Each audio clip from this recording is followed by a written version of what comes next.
Hello and welcome to another edition of What Does the Giraffe Say Media with me, Kathleen Ratorne. We're an organisation that aims to connect people with conservation efforts around the world by holding interviews on social media. Today I'm very happy as I am joined by Andrew Campbell from Game Rangers Association of Africa. Andrew was actually one of my very first guests when I first started doing these shows, so I'm delighted to have him back on. And today he's got a bit of a different cap on. Today we're going to be talking about the Rhino Conservation Awards. So Andrew, if you could just tell us a little bit about yourself and your background and how you got involved with the awards. Sure, Catherine, nice to be back. Great to see how the podcast's grown, over the last year or so, and well done on all your efforts. So the Rhino Conservation Awards, obviously 10 years old now. In terms of sort of my background, started off, growing up obviously here in South Africa, on a, in between Durban and a farm in what we call the KwaZulu-Natal Midlands area, which is in the Drakensberg Mountains. So always sort of lived, outdoor lifestyle. Always loved going to the bush. The family has a rich history of working in conservation and in game parks across the country. So I guess it was always going to be, part of my life going forward. And started off, I think, a lot of people's route into conservation is on the guiding side of things. So working in ecotourism and guiding, and that was in about 2000, about the year 2000. So what's that, 21 years ago or so. And then sort of over the years, finished off on the guiding and ended up getting more into the management side of things. And then ultimately across to working with Game Rangers Association about 10 years ago. Actually, when the Rhino Awards started was when I started getting involved. I think slightly before that, but it's been fantastic, as an organisation to get behind these awards. And this is the 10th year, as you just said, that they've been running. What was the idea behind the awards? And I know previously, obviously, it's called the Rhino Conservation Awards, but now you have moved towards including all different types of conservation. So can you tell us a little bit about the start of the journey and how you've evolved from there? Yeah, so it all started off with a conversation with Dr. Larry Hansen, who had been instrumental in the Tiger Conservation Awards in India. And, some of the GRA committee sat down with him 10 years ago and spoke about the need. We were really sort of in the epicenter of the rhino poaching crisis, which I guess we still are, but that was when things were really, had really hottened up. And, chatting with Larry and some of the sponsors decided to launch this award to recognize those at the time in rhino conservation that were making a difference. And then with the way that it runs, how is it then that people become aware of the awards? I know you've got some pretty high esteemed partners as well. Can you talk to us about that? Yeah, so, Larry, he's been fantastic in terms of, setting us up with sponsors. So we have Zeiss as one of our sponsors, and they've been involved in the awards for many years. And then we have CNE, which have also been involved from the start in the awards. So, having long-term and committed sponsors, I think, has been very much part of the success of the awards. And then, also having the backing of Prince Albert II of Monaco, who came on board as the patron of the awards, obviously has given it some international flavor and exposure, which is really important because, what we're trying to do is obviously raise the profile of those that are recognized. So if we kind of go forward and start breaking down the different kind of categories in the awards, one of the ones you have is for Best Field Ranger. So can you talk to us about what exactly it is that they're doing and to protect wildlife, and what makes someone stand out in this category? Yeah, so field rangers obviously work across a diverse, skill set in conservation. The one that I guess is at the forefront of most people's thoughts and ideas around what rangers do is counter poaching. So law enforcement, very much a big part of what field rangers do. They're responsible for not only the territorial integrity, but also the biological integrity of protected areas. So it's quite a mouthful, but basically, protecting, habitats, protecting systems, species, and these beautiful wild places where they work. They can be involved in, as I say, law enforcement. They can be involved in wildlife monitoring. If we look at the picture there, that's a field ranger doing some monitoring of black rhino in one of the reserves, where they've obviously been fitted with a foot collar, so the whereabouts can be detected. They're also involved in responding to human wildlife conflicts that occur in and around reserves, so conflict mitigation and speaking and dealing with communities that live around reserves. They also have a role to play in environmental education, speaking to kids. We always say field rangers are ambassadors in the communities. They live in communities surrounding protected areas, and they're the best people to be able to explain to those living outside of the parks what happens and why keeping these parks intact is important. But many different aspects, from maintenance of fences and roads and erosion control, alien plant control, fire management, setting fire where it needs to be set, and also fighting fire when that needs to happen, when they run away wildfires. So field rangers get up to many different things. Emergency responses, often it's, when we look at, who's going to respond to an incident in a park, whether it's a car accident or a poaching incident, it's often the field rangers themselves that are called to help in those instances. And so their work is very diverse, but very critical to any conservation efforts that happen. And then one of the other awards that we have is for the best game ranger. So for people back home who might not understand the difference, can you talk to us a little bit about what makes a difference between a game ranger and a field ranger?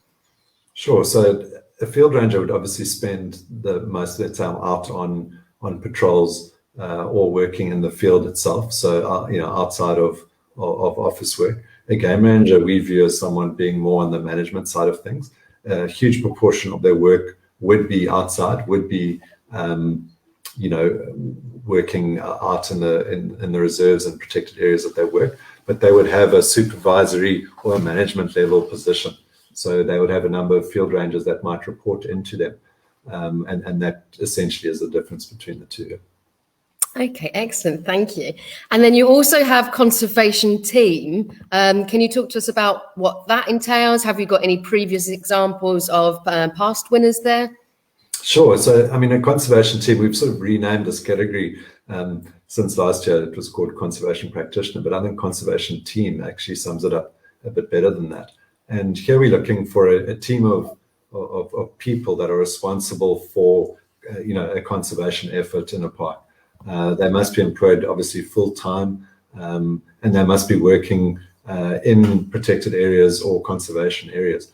That graphic shows obviously a helicopter, doing some game capture, and in fact last year the Sandparks Air Wing that operates in Kruger National Park won the best conservation team for their support work that they do. They help in counter-poaching missions, they help with game relocation, darting, aerial census, many different things. But in conservation team, we're obviously looking for a number of people working towards a specific goal. And we've had some fantastic winners in this category over the years. Yeah. Excellent. And then the last one that you have is best conservation supporter. So again, kind of what sort of stuff are you looking for here? And again, have you got any other previous examples? Sure. So conservation supporter would be someone obviously working to support a conservation team or protected area. And it can actually be across many different realms. We've had people awarded in this category who fundraise for protected areas. We've had last year's winner was actually where this photograph is taken, was the Tashinga Initiative, which is run by Lynn Taylor up in Zimbabwe in the Zambezi Valley, who do phenomenal work in terms of supporting the 200 plus rangers working for Zimbabwe National Parks in the Zambezi Valley. Whether it's helping them set up vegetable gardens for food security, or sponsoring trainings, or setting up communication systems for them with radio systems, or servicing boats, and providing fuel. So there's some fantastic NGOs working in this space, and it really is incredible to see the efforts that happen here.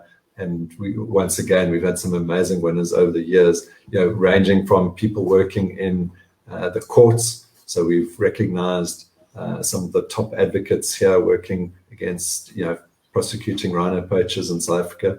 Advocate Ansi Venter is a past winner who's done amazing work in that space. It's important to recognize those working with, outside of parks, that are really supporting rangers in their work, because we couldn't do it without them. Absolutely. And I think that's one of the things I really love about the awards as well, is you are trying to kind of cover every kind of aspect of conservation, because as you mentioned there's lots of different sides that people might not traditionally think of as conservation, but all adds to kind of build the bigger picture. Then if people are wanting to nominate, can you talk to us about what the rules are here for people to nominate? And I think the deadline's tomorrow, is that correct? Yeah, so nomination, the first thing I'd say is you've got to be quick. Nominations close tomorrow at 5:00 South African time. And you can obviously nominate people across the different categories. And anyone can make a nomination. The nomination form is available on the website, which I see you've just put up. And it is available in PDF or Word format. Those nominations obviously come through to a panel of judges who go through a preliminary judging process, where we come up with a shortlist, which we'll announce just before World Ranger Day. And then do they have to be working for a particular organization? They have to be based in Africa? Is that right as well? Absolutely, yeah. So we're looking to, this awards is very much an African-led initiative, recognizing African conservationists. They can obviously, as long as they're working in conservation of, rare and endangered species in parks in Africa, we can look to get them recognized. And can anyone nominate? So you don't have to be working in conservation to nominate. Yeah. So your average person can put forward a nomination.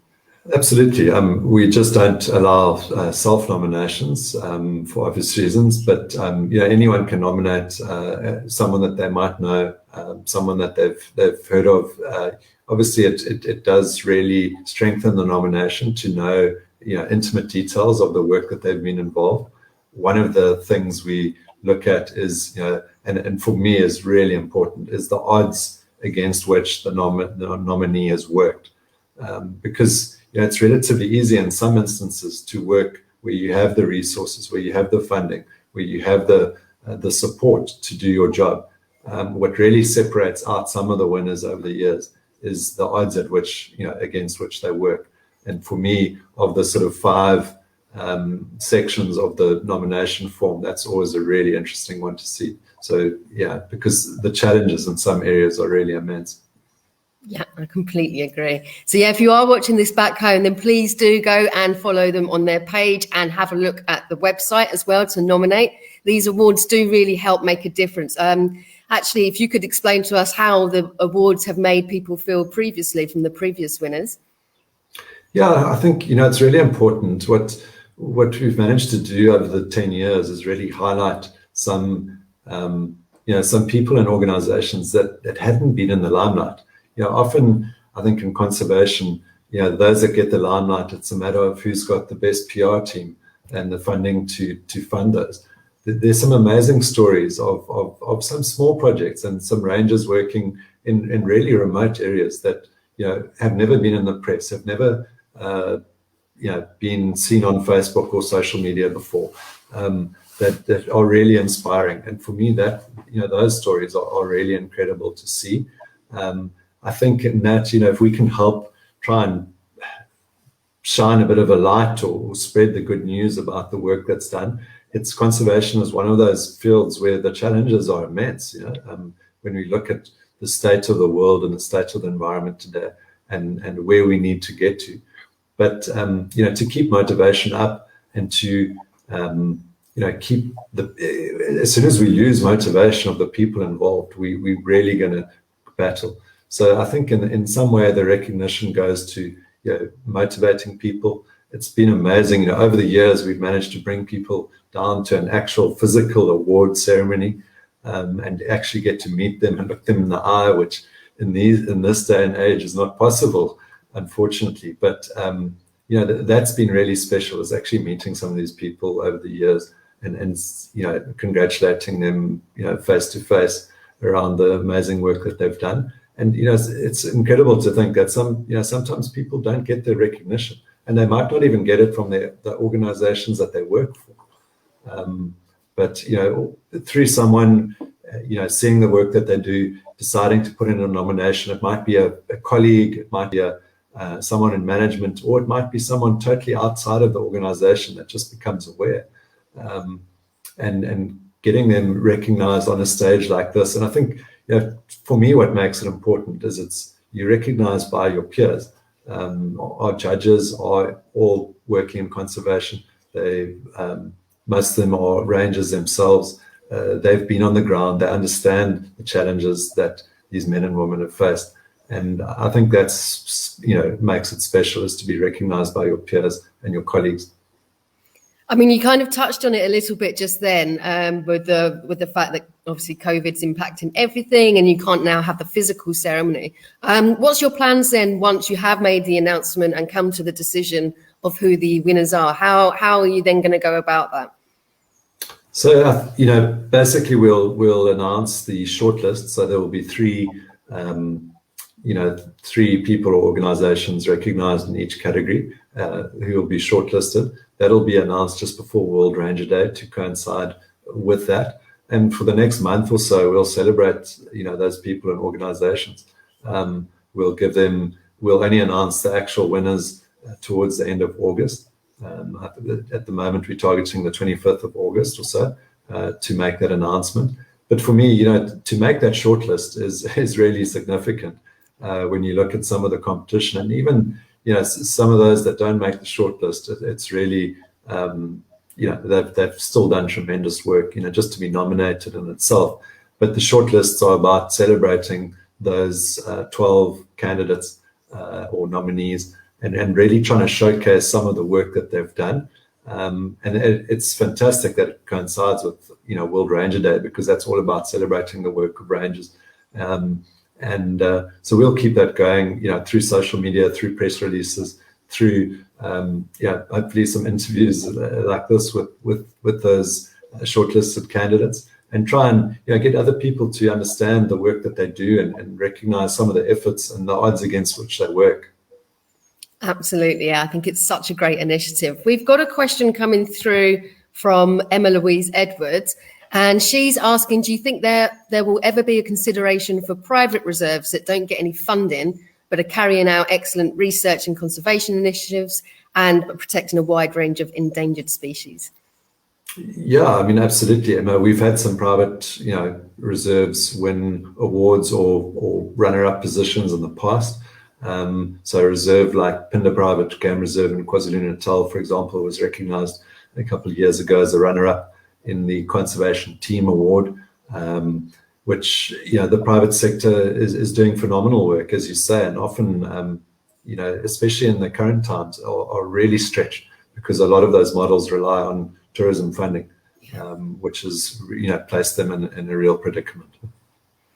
And then what is the current situation of conservation in Africa? I mean, I know obviously Africa is a huge continent and it varies from country to country. But are you seeing improvements? Has there been an impact on COVID? What's kind of like the general theme? I think you've hit the nail on the head there with saying, it's varied. We've got 8,500 protected areas in Africa. It's really hard to give a one-size-fits-all answer, even with something like COVID. Obviously, the models that have been heavily reliant on tourism have really battled. There's, make no bones about it. They've really battled. The tap for tourism has literally been turned off, March last year, and we're still running, and we're still, don't see that turning around anytime soon. Obviously, since vaccination programs and stuff in some of the I guess where our guests come from have started to roll out, we are seeing slight increase here and there, but it's really difficult. And I think the next year is going to be really difficult for those models that are linked to ecotourism funding. The other side is obviously on the donor funding cycles, and donor funding is also, depending on the donors and where they get their money from, can also be limited at the moment. If they're involved in industries that are affected by COVID, that it's also had a massive effect on the ability of donors to fund some of the models. But in other areas, donors have been amazing. They've really put together some great programs and tried to get these reserves through really difficult times. Government funding is obviously also important in conservation, and government's under pressure. They're collecting less tax. Their coffers are having to provide for vaccination programs, for healthcare facilities, for feeding people, for making up for huge economic impacts across the board. And conservation sometimes gets left behind. So, I would say the backs are against the wall. Unfortunately, in conservation, I think we always feel like our backs are always against the wall. But the last 18 months have been really tough. There have been inspirational stories though, and that's what we've got to try and focus on. There's some amazing initiatives and projects that are managing to weather the storm and pull through either having set up decent reserves that they can rely on, or having dedicated donors that are helping them through it, or have come up with novel ideas to try and generate some kind of funding to keep things going. Yes, rangers have had salaries reduced in areas. We've had ranger teams being retrenched in other areas, but their initiatives, I think we chatted last time about the Wildlife Ranger Challenge, which was designed especially to combat some of those, and managed to put upwards of 10 million US on the ground to try and pay rangers salaries and keep them in their posts for as long as possible. And then that's going to go ahead again this year, and we're going to try and raise as much if we can to really help keep people in the field. I mean, conservation efforts without the people cannot happen. We need to keep people on the ground. We need to keep these reserves functioning. We've got the immense task of trying to protect 30% of the planet by 2030. That's 9 years away, and that won't happen without well-supported and well-led ranger teams on the ground. I mean, you talked on it earlier just now when you're talking about the challenge. For those who are watching back home who might not be aware of it, can you talk to us a little bit about this? I mean, I think for people watching, it's an incredible example of how people adapted in coronavirus times to try and raise funds. So can you talk about this and how people could potentially get involved there? Sure. So it was an initiative put together by Natural State, Tusk, Game Rangers Association of Africa, Thin Green Line, 4 Rangers, International Ranger Federation, and a couple of other partners. Funding put down by the Scheinberg Relief Fund, and as I say, there was a significant amount of money put onto the ground. But it was about raising money through a series of physical challenges, culminating in a 21-kilometer run where rangers had to carry 22 kilograms on their back. But it was more about the camaraderie than actually winning the race on the day. Although seeing the competitiveness out there, you wouldn't say so. It was really competitive. It was amazing. We had rangers running from up in Kenya to Zambezi Valley, down here in the Southern Cape in South Africa, up in Congo. The teams from African Parks joined in. They had rangers running across all their projects across Africa. It was really amazing and inspirational, and just building that camaraderie, in a really difficult time. I think, the funding was one thing, which, as I say, had, achieved significant things. But building that camaraderie was also really important, and that was really fun to watch and inspirational to see, everyone getting involved, congratulating each other, spurring each other on, and that sort of friendly competition between ranger teams. But yeah, that'll launch again this year for those wanting to get involved.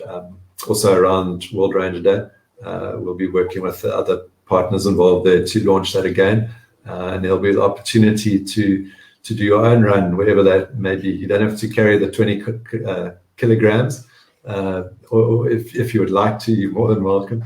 But and the distance is very, 21 kilometers is obviously the distance the rangers will be doing, but you're more than welcome to adapt that to suit your needs. Excellent. So if you are watching back home and you're keen to do so, again, go and follow the Game Rangers Association of Africa page. They'll have all the information on there, as well as any other upcoming events, including the Rhino Awards as well. So aside from the two that we've just touched on in talking and supporting rangers, I mean, they're doing an incredible, difficult job. They're away from their family. They're working in tough conditions. The salaries aren't particularly high. What can people back home do to support rangers around the world? I think the first thing, excuse me, it sort of ties into what we're trying to do with the Rhino Conservation Awards, which is really, listen to the stories, hear what rangers do, educate yourselves and ourselves. We're always learning. I'm always learning about different jobs and different roles and different places rangers work. But really getting to grips with, what does this amazing group of people do for conservation? Because then we realize the value, and when we realize the value, then the support follows. And I think for me that's really important. So we've got to really get to grips with what rangers do, why we need them, why they're important to conservation, and then spread the story. Spread the word. And I think at the moment when we're talking Rhino Conservation Awards, it's about sharing those stories. It's about sharing that post when you feel inspired, when you hear about an amazing organization that has been shortlisted or has a past winner of the awards. It's about sharing those stories. We need to keep the good stories in conservation going. We need motivation. We need to motivate ourselves. We need to motivate others. And I think the more people understand what rangers do, I think naturally more support will come to them. Obviously, there's a need to keep money flowing to ranger teams through donations and that's obviously where people can also help. But sometimes it's about connecting the dots. It's about introducing why rangers are important to a friend who might have a contact who can get some boots to a team that you might have heard about. Or so it's really important to spread the word about what rangers do. There's a great initiative going on at the moment through the Universal Ranger Support Alliance, of which the International Ranger Federation is a member of, and obviously we're involved with the International Ranger Federation. And that, one of their hashtags is Rangers Deserve More. And you couldn't sum it up better than that. Yeah, I completely agree. And I love the way as well that you're talking about connections and positivity, because I do find that sometimes in conservation, it can get a little bit bleak and people can be a bit overwhelmed by just how much needs to be done. So it is important as well to focus as well on the positives too. Okay, so I've only got one more question left, which actually feeds nicely from that. But if you're watching back home and you'd like to put a question to Andrew, then please do. If you're watching this and it's not live, you're watching it later on, and you still want to ask a question, please do still put it in the comments section, and we will try our best to get back to you with that. And also, if you can please like, comment, and share, the more people that see these videos, the more people can get awareness of the incredible work people are doing around the world to support conservation. So feeding quite nicely on our theme of positivity there, I would love to know what it is. Have you got a favourite success story from previous winners?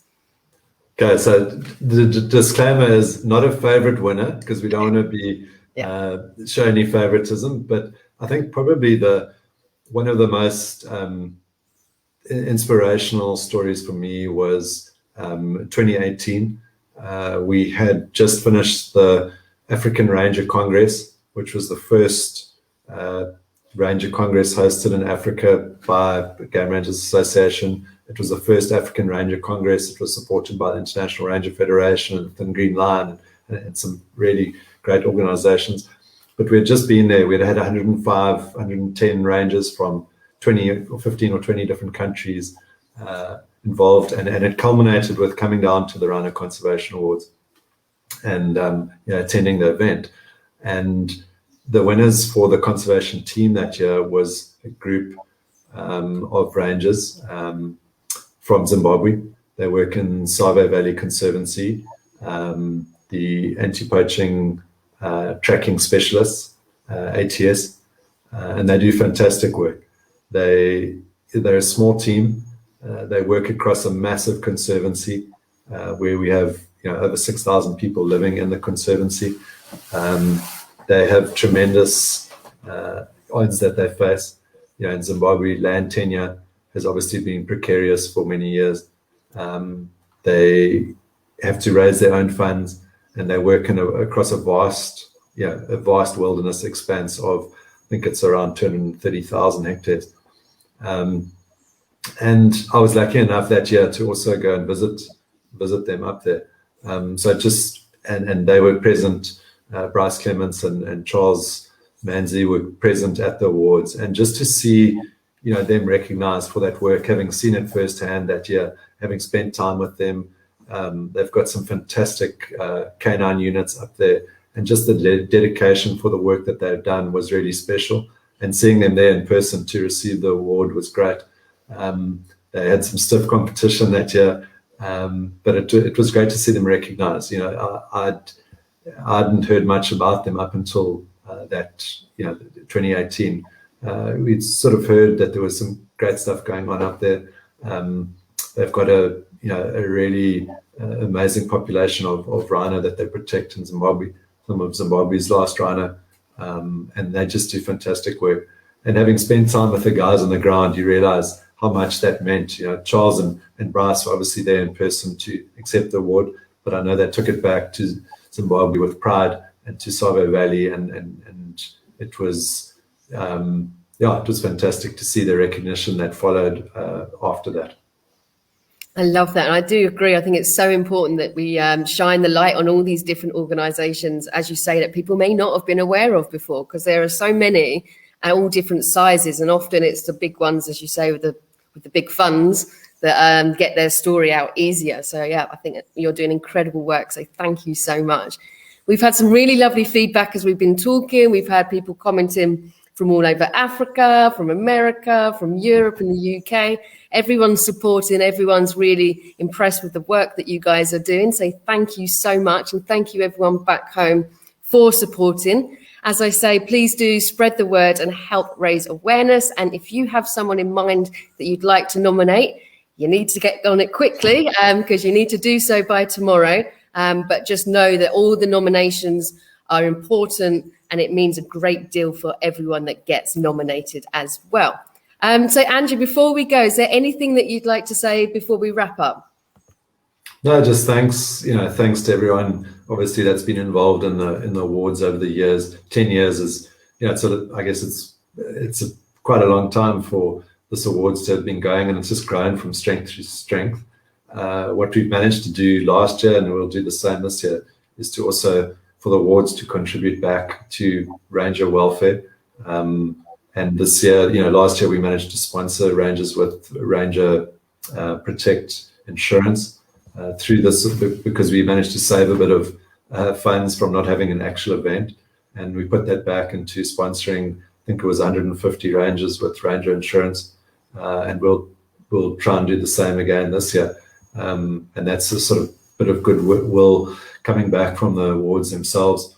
And just, that wouldn't be possible without Larry Hansen and the Prince of Monaco Foundation, Zeiss, and CNEI. They really have stood by us, and we obviously thank them for that too.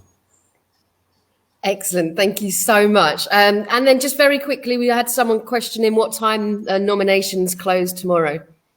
So it is 5 o'clock in the afternoon, South African Standard Time, which is Central African Time. And I think that's UTC +2. Excellent. Thank you so much. Okay, thank you everyone again for tuning in. We really do appreciate it. And thank you so much for supporting Conservation Works. And thank you, obviously, Andrew, for coming on the show again. And we've really appreciated you telling your story and helping to spread awareness. Okay, so from me, enjoy the rest of your day. Thank you. Thanks, Kath.